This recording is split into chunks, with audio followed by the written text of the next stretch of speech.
Sion est de retour pour la deuxième saison de Ewok Talk Show, toujours accompagné de la même équipe, ça ne change pas, de Robin Walinga, MKBG, et de Romy Katona, toujours la même équipe. Donc cette année, vraiment, on a voulu partir sur autre chose et vraiment parler d'un sujet qui est d'actualité, que tout le monde parle, que tout le monde essaie de comprendre, dont tout le monde aussi se pose des questions. Et pour aborder le sujet, donc vous voyez le thème juste en bas, là, quelque part là-bas, là. Pour aborder ce thème, on a donc un invité spécial. Hein. Il est fort, très fort, vraiment très fort, je ne dirai pas plus. Hein. Je laisserai se présenter. Donc on a le plaisir et l'honneur de recevoir parmi nous aujourd'hui le magnifique, le merveilleux DJ 13, DJ 13 bienvenue. Ça y est, il est là. C'est pire qu'une présentation, je suis bien comme elle a tout fait, Ça y est. Bon, en tout cas, merci à vous, merci l'équipe. Ouais, je suis là, DJ 13. Je suis content d'être là avec vous. Ça y est, enfin. Donc je te laisse te présenter pour ceux qui ne te connaissent pas. C'est qui DJ 13? Alors, pourquoi 13? C'est moi, DJ 13. Pourquoi 13? Parce que je m'appelle Trésor de mon vrai prénom. C'est Trésor. Donc j'ai coupé comme là. Comme ça, c'est plus sympa et plus simple et ça fait un peu plus carré, tu vois, ça fait fashion. Ça fait stylé, quoi. En mode. En mode 13, ouais, 13 quoi. Donc voilà, on est là, DJ13, voilà, pour les mariages, enfin tous les événements, on fait plein de choses, on a beaucoup d'activités dans la structure DJ13 Vision. Voilà. Ah, t'es pas seul? Non, je suis pas seul, alors, je suis le créateur, le fondateur, celui qui porte la vision, et dedans en fait c'est une mini-structure, ce qui s'appelle maintenant DJ13 Vision. D'accord. Qui est une société qui est une structure. Et dedans, donc, on va y trouver effectivement l'aspect, tout ce qui est wedding, les mariages 100% chrétiens. On va y trouver les prestations pour tout ce qui va couvrir les prestations événementielles, la sonorisation, les lumières, le mur de LED, tout ce qui est FX pour les différents événements qu'on nous sollicite. Et la production musicale. La production musicale, donc on commence avec Essimbi, qui est un titre qui est en train de cartonner. Essimbi, qui ne pas Essimbi. Voilà, et on est en train de produire aussi une artiste qu'on a signée là en coproduction et en management qui s'appelle Raïssa, qui a sorti son nouveau titre qui est Sans lui. Ouais, Sans lui, donc voilà. Et là on est en train de vraiment produire son EP là, qui va arriver très bientôt, qui va être. Il va démolir les murs, parce que ça c'est... Murs des Berlins. Ah oui, tout va s'écrouler là, ça va être un truc de fou. Donc voilà. Voilà en fait qui je suis là, vous m'avez connu, vous me connaissez maintenant. Ça va, on te connaît maintenant. Non, juste, ça fait combien de temps que t'es DJ? Ah moi ça va faire... c'est ma 6e année. 6e année? Ouais, 6e année. Ma 6e année. Ouais, on a commencé tout petit, on était comme ça. On est tout seul et tout, et puis Dieu nous a, au fur et à mesure, fait voir aux yeux de tout le monde et on continue, on reste. Mais juste comme ça, c'est quelque chose que tu as toujours voulu faire ou alors, c'est une longue histoire, il faudrait vraiment faire 3 émissions pour raconter ça. Bon, enfin, pour résumer, en gros, j'ai aidé mon père qui était lui-même aussi DJ. Donc, j'étais tout jeune, j'avais quoi, peut-être 12 ans, on portait des grosses baffes comme ça. Avec papa, on allait dans les mariages. Ensuite, mon père, il a eu une boîte de nuit. Je viens de moi. Ouais, une grosse boîte de nuit qui cartonnait de fou, les gens venaient de partout. Et après, du coup, j'ai dû arrêter parce que le Seigneur m'a appelé. J'ai eu un appel vraiment à l'âge 3, c'était à partir de 20 ans, un truc comme ça, 18 ans, 20 ans. Et du coup, j'ai tout arrêté. J'aimais toujours la musique, mais du coup, j'ai vraiment arrêté activement d'écouter la musique mondaine et tout. Et je commençais maintenant à écouter, à m'être un peu intéressé. Ma passion pour la musique était toujours là, pour la gloire de Dieu. Donc, j'avais aucune idée de rentrer dans les styles, en tout cas faire DJ chrétien ou quoi que ce soit. C'était pas mon truc, c'était juste que j'appréciais la musique, je me faisais mes playlists, j'aimais écouter la bonne musique. Et ensuite, un beau jour, on va dire 3 ans après, une femme est venue, la femme d'un pasteur de l'église dans laquelle je suis pris, un pasteur chrétien qui est venu me demander, ça te dirait de venir animer un mariage comme ça. Je lui ai dit, qu'est-ce qu'il y a entre toi et moi? Pourquoi tu me dis ce que j'ai à voir avec le mariage? Et au fond de moi, j'ai senti que c'était vraiment un appel, il fallait que je le fasse. Je commence un peu à suyer là et je lui ai dit ok, bon, on y va, et puis je suis allé, donc j'ai fait ma première prestation, c'était 100% chrétien, en plus elle me demandait, Et c'était super, ça s'est super bien passé. Et puis voilà, les mariées elles-mêmes et tout m'ont dit vraiment t'es fait pour ça. Et je sentais en moi que vraiment, il y avait un appel là. Et puis Dieu m'avait vraiment mis à cœur, c'est à ça que je t'appelle. Et donc du coup, je me rappelle, c'était ma première prestation, alors je vais vous faire une confidence. J'étais payé 200 €. Alors, j'étais payé 200 €. Écoutez-moi, 200 €, ma première prestation, 200 €. Donc j'ai mis 10% pour la dîme, j'ai donné à Dieu. La moitié, j'ai mis de côté et l'autre moitié, j'ai acheté mon premier matériel. Direct. Donc ma vision, en fait, dès que je commençais justement un peu à avoir un peu d'entrée d'argent par rapport à cette activité, je mettais de côté pour acheter du matériel. Donc tout de suite, en fait, la vision, elle est venue, elle s'est vraiment... c'est vraiment assis en moi, c'était phénoménal, quoi. Et j'en voulais, quoi. Je lui ai dit vraiment... et j'étais motivé, personne pour m'arrêter, quoi. Malgré que je savais parfois un peu, quoi. Donc voilà, c'est un peu résumé un peu. C'est intéressant. Ouais. Alors, donc, vous vous doutez justement, mais de quoi est-ce qu'on va parler avec Didier 13 Allez, mais ok, d'accord, il nous parle d'un accent chrétien, de Didier, c'est quoi? Donc, on va parler de chrétien entrepreneur. Est-ce que c'est possible de mêler foi et entrepreneuriat? Quelles sont les barrières? Est-ce qu'on peut mentir en tant que chrétien entrepreneur? C'est possible ou pas? Ou c'est interdit? Est-ce qu'on doit se compromettre ou pas? Bref, toutes ces questions-là, on les abordera avec Didier 13. D'abord, on va définir un peu l'entrepreneuriat. Pour ceux qui ne savent pas, c'est quoi? Et en quelques minutes, vraiment, vraiment rapide, quoi, parce qu'on le connaît ici. On parle trop. Trois filles en plus. Donc, vraiment, en 2 minutes, quoi, chacun donne sa définition de l'entrepreneuriat. On commence quoi? Présent. Non, entreprendre? T'es fait, garçon. Bon, entreprendre, c'est avoir une vision et la mettre en action. Voilà, une vision et la mettre en action. Ok, Simple, très simple. C'est très simple. Moi, je vais rejoindre ce que Trésor a dit. Pour moi, une personne qui entreprend, c'est une personne qui est vraiment en action. Une personne qui ne dort pas, qui agit, au fait, qui a un rêve, qui a une vision, mais qui la met vraiment en action, en fait. Et c'est vraiment ça. Après, il y a entreprendre dans le monde, dans le domaine de la chrétienté comme nous. Et voilà, en fait, c'est vraiment se mettre en action, vraiment mettre en avant ta vision, tes rêves, tes ambitions, et c'est vraiment ça, quoi. Après, ça déteint dans plusieurs domaines. Ouais. Ok. Donc, je rejoins aussi comme eux. En fait, pour moi, entreprendre, c'est quoi? C'est déjà, premièrement, mettre en action ce que Dieu a déposé dans notre cœur. Donc, du coup, c'est matérialiser un besoin, enfin, un appel.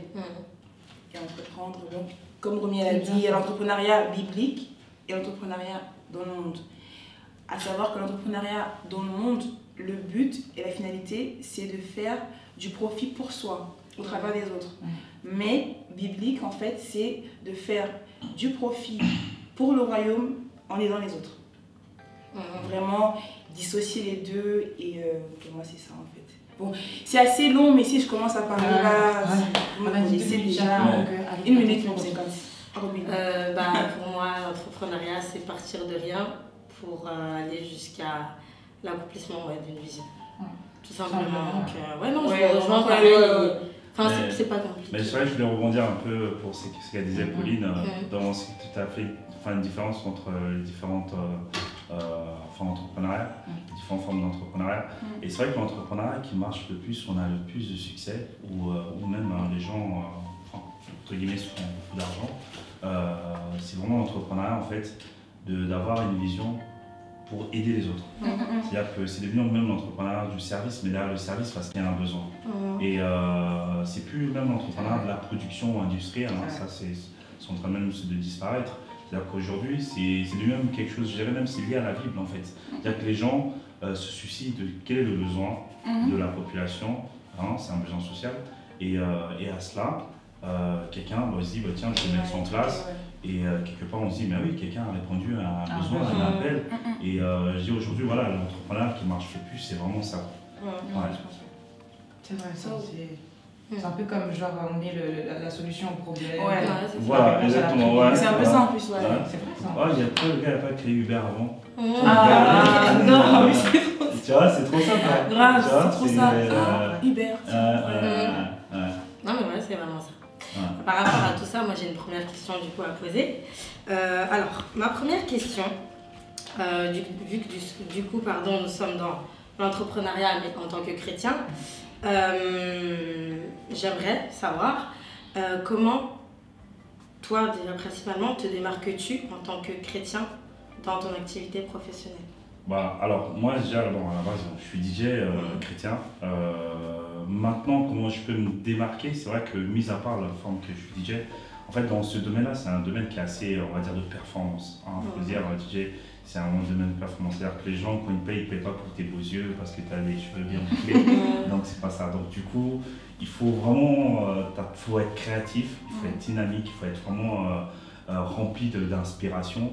Donc, c'est ce qu'on fait et c'est qui nous différencie en fait facilement de notre DJ parce qu'on a apporté un peu ce côté animation dans les mariages. C'est vrai que les DJ, bon, ils étaient derrière leur platine, ok, ils faisaient leur mix. Au-delà de ça, de cette forme de savoir faire passer d'un morceau à un autre, c'est vraiment de créer une animation, de créer une ambiance, de proposer des animations et de venir vraiment soulever tous vos invités et les faire danser même sur les musiques qu'ils ne connaissent pas. Parce qu'il faut savoir que la nature bouge sur ce qu'ils connaissent. Et les gens n'aiment pas, je connais pas, tiens, j'ai connu. donc du coup, voilà. Donc du coup, on arrive à proposer cela et ce qui fait que les gens parlaient de nous et appréciaient fortement nos services. Comme ça, on s'est différencié. Après, on a apporté un peu plus tout ce qui va être visuel, les lumières, les murs de LED et tout. Mais vraiment, les gens nous appellent parce qu'on apporte non seulement, c'est vrai que la musique chrétienne, mais on crée vraiment une ambiance pour que le souffle.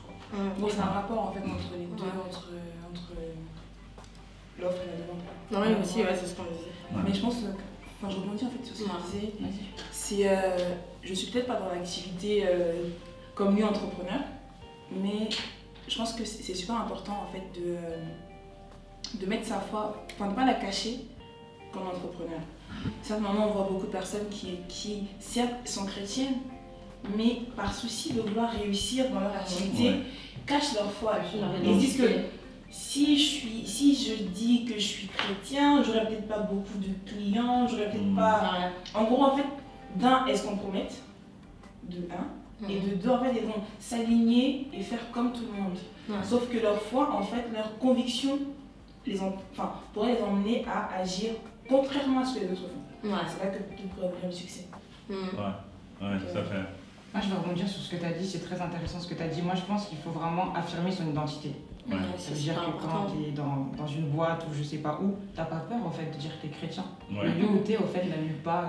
Une boîte de quoi? Ils vont dire boîte de concert, boîte de quoi? Parce que Trésor est DJ, mais il y a peut-être beaucoup de personnes qui vont nous regarder qui ne sont pas DJ, tu vois. Moi, je pense qu'il faut vraiment affirmer son identité et ne pas avoir peur en fait, tout simplement de sa foi en fait. Et après, il y a le comportement aussi, je dirais, qui joue énormément. Parce qu'il faut savoir que les gens regardent beaucoup plus le comportement que les paroles. Donc je pense qu'à travers l'attitude et le comportement, tu peux même gagner en fait. Par ton comportement, c'est vrai, tout simplement, tout en restant soi-même, bien sûr. Oui, mais c'est vrai parce que... Mais c'est vrai que les gens, comme je disais tout à l'heure, les gens en ont besoin. Par exemple, je prends un exemple, par exemple, vous êtes chrétienne. Enfin, au lieu par exemple, de créer une église, c'est pas ton appel, tu peux créer une petite cellule ou une cabine, un cabinet par exemple d'écoute. Et tu proposes à ces gens-là, en fait, tout simplement, ton expérience avec Dieu, en leur donnant, parce qu'en règle générale, les gens, ils sont à la recherche d'une solution quelque part. Et c'est vrai que parfois, on a du mal un peu à entreprendre dans ce sens-là, à se dire que je vais me démarquer dans tout ce qui est, par exemple, cabinet psychologique des gens, il y a des psychologues, il y a des psychiatres. Bon, moi, je n'ai peut-être pas ça, mais je sais que Dieu a mis quelque chose en moi, je sais écouter les gens, je sais aussi donner des paroles de connaissance. Pourquoi j'aurais pas un cabinet, ça va me distinguer des psychiatres, des psychologues ou des marabouts.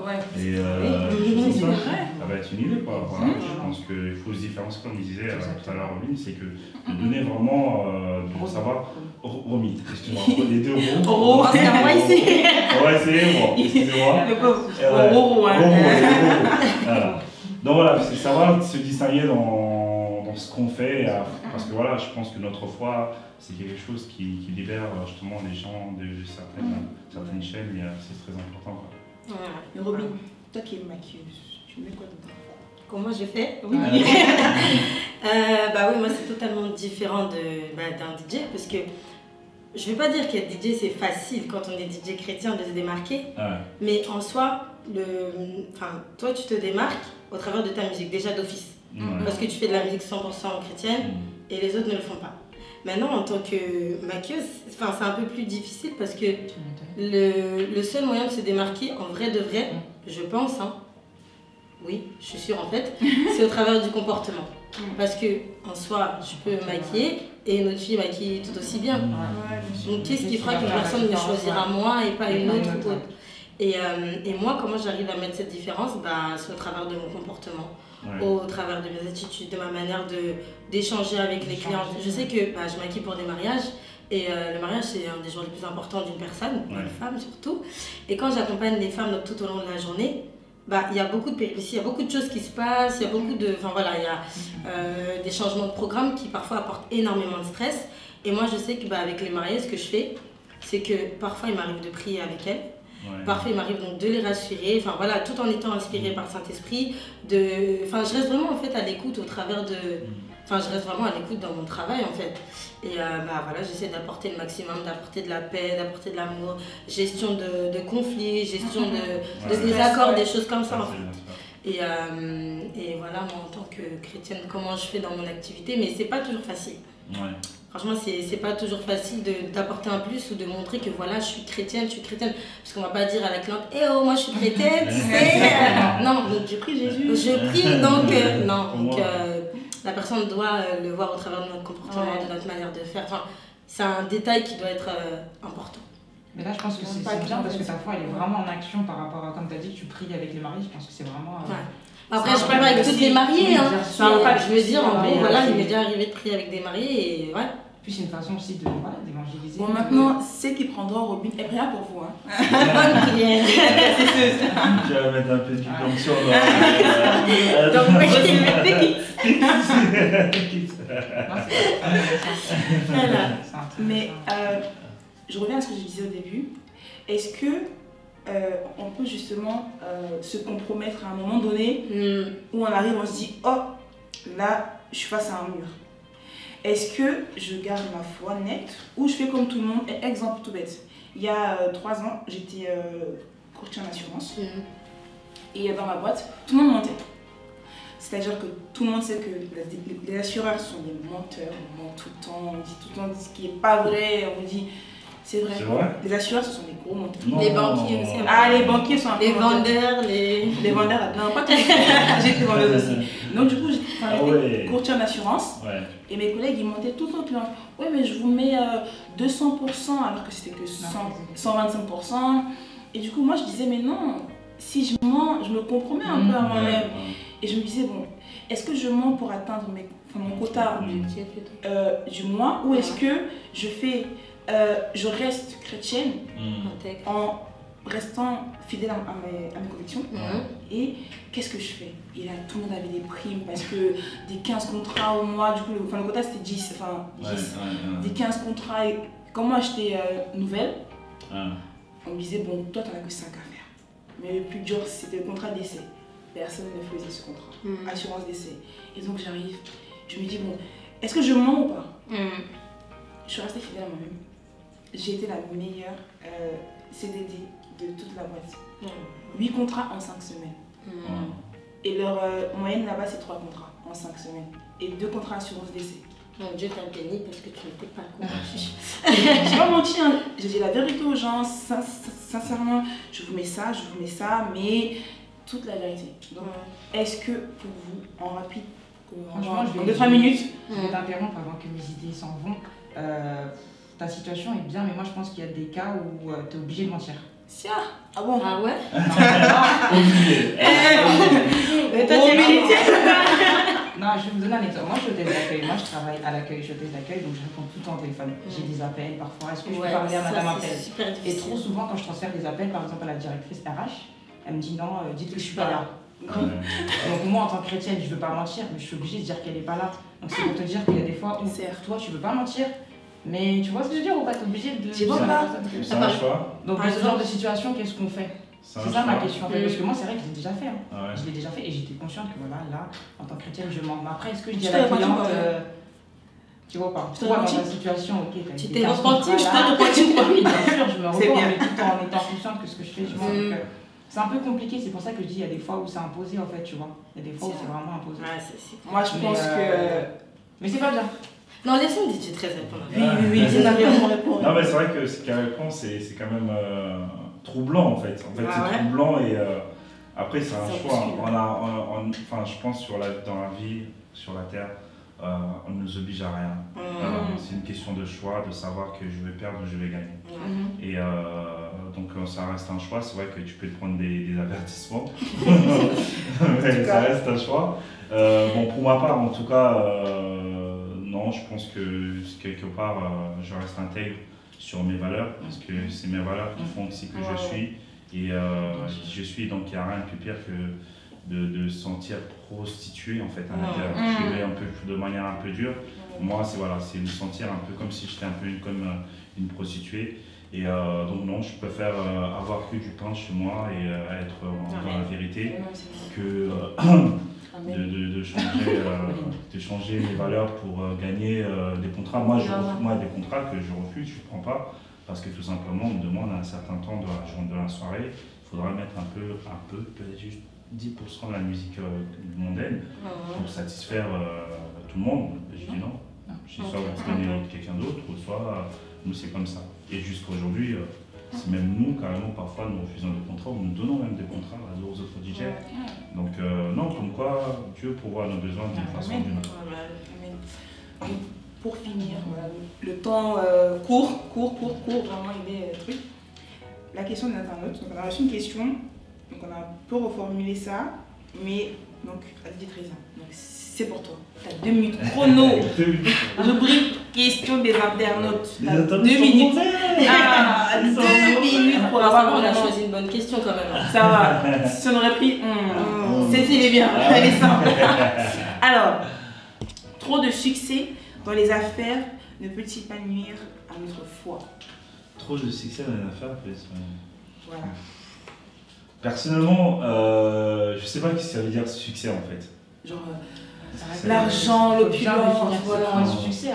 En gros, c'est quoi exactement le succès? Être influent. Je pense que sa question c'est dans le sens où avoir beaucoup d'argent.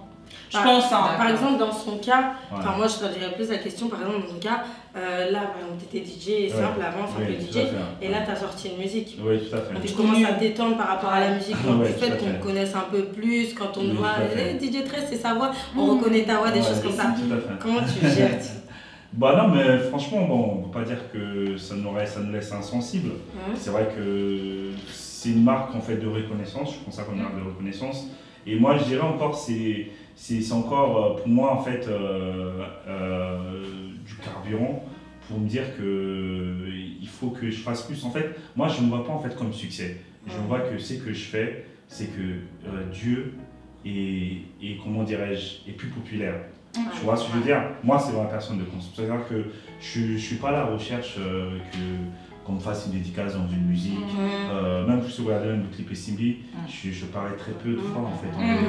Tu vois, c'est but, c'est pas ma personne. Mais c'est vrai que les gens peuvent me reconnaître, peuvent tout ça. Donc ça veut dire que même les gens comme me voient, je suis très simple. Je suis pas des gens. Très simple. Je pense que je reste très très simple et je veille à cela même. Je veille vraiment à mon cœur parce que ça va très vite. C'est très subtil. Donc j'essaie vraiment de rester vraiment le plus simple possible, le plus sympa possible. Et naturel en fait, c'est ma nature. Je veux dire, moi j'ai toujours un boulanger. Hé gars, t'es pas moins populaire que celui qui passe à la télé. C'est vrai qu'il travaille dans un truc médiatique. Toi tu nous fais du pain. Mais toi tu nous fais du pain. T'es connu dans le quartier. Donc voilà, c'est juste voilà, c'est pour juste dire que le succès, franchement, je regarde même pas ça en fait. Moi je vois que le travail soit bien fait et que les gens apprécient ce qu'on fait. Après, voilà. Le temps a trop passé. C'est pas grave.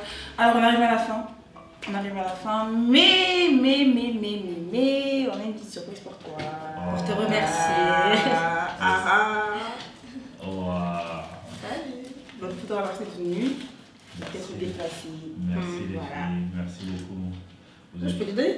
Je regarde, non? Oui, non, mais peut-être que je vais le garder pour moi finalement.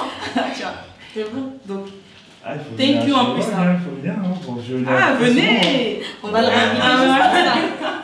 Et ouais, ça. Parce que ouais, ce style. Bon, on fait de la pub là-bas, c'est quoi? Bon, tu casses le style de la fin. Cristallisé avec. Waouh! Oh là là, il y a un truc là. Je le montre ou pas? Oui, tu peux.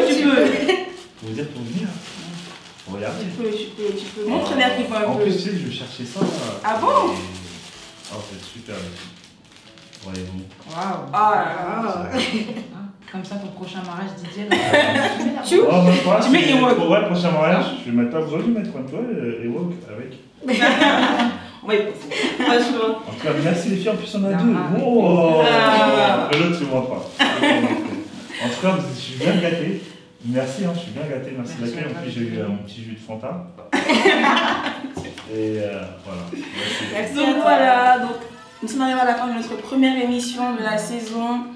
N'hésitez pas à réagir, à nous envoyer vos questions, vos critiques aussi positives si vous en avez. C'est toujours bon à prendre quand ça édifie et quand ça fait un commentaire. Donc voilà. Merci Robin, merci à Trésor, merci Rémi. Donc nous nous retrouvons le mois prochain avec un nouvel invité et un nouveau thème. Salut! Bye!